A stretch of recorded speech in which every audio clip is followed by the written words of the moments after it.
There's no such thing as work-life balance. None! Learn to be super successful. Subscribe to my channel, meathead. I learned from Costa Grazos, the CEO of Onassis Shipping Line, many years ago, Mr. Peña, and he, a really terrific guy, Renaissance man. Mr. Peña, where there's smoke, there's fire. And if there's something bad said about IBM, if there's something bad said about British Petroleum, if there's something bad said about Onassis Group, there's some truth in every bad thing that's said. There's some truth. Otherwise, there's always some truth. The thing that you have to ascertain as you get older and more experienced is just how much of it's true. I.e., are the Greek shipping tycoons fucking ruthless? You bet your sweet ass they are.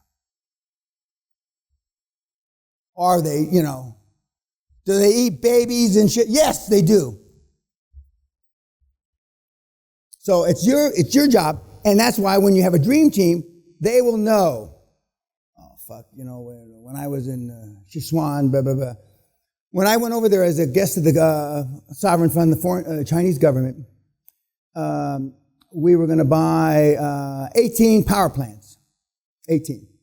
Took my new MBA son. We opened an office in Shanghai. This was about 12 years ago. And to make a long story short, there were no power plants.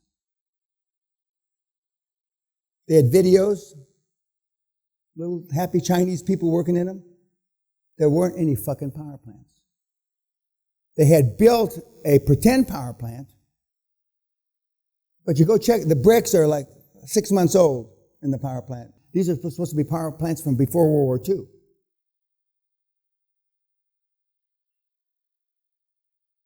No power plants. There's been 2 or 3 companies that went public in the UK and or the US that their earnings were debacles, remember? And I forget the Chinese deals. There were no earnings. There was no revenue. There was no employees. Well, how is that possible, Mr. Mayor? You're invited by the Chinese fucking government, right? Yes. Now, give them the benefit of the doubt, because they were nice to us. God knows they were nice. Maybe this got, and there were a lot of little young Chinese guys, the reminders. They were there to tell us what to say, what not to say, blah, blah, blah. But maybe it got past them. You know how they got Goldman Sachs back in the day, taking companies public that didn't exist? A bunch of young investment bankers would go over there, and from the time they landed in Beijing or Shanghai, they just got sucked and fucked. 100% of the time, for the whole due diligence, they never went, I would have liked to have been a recipient of some of that shit myself, because I rather, in my youth, used to like Chinese girls, but that's a whole other story.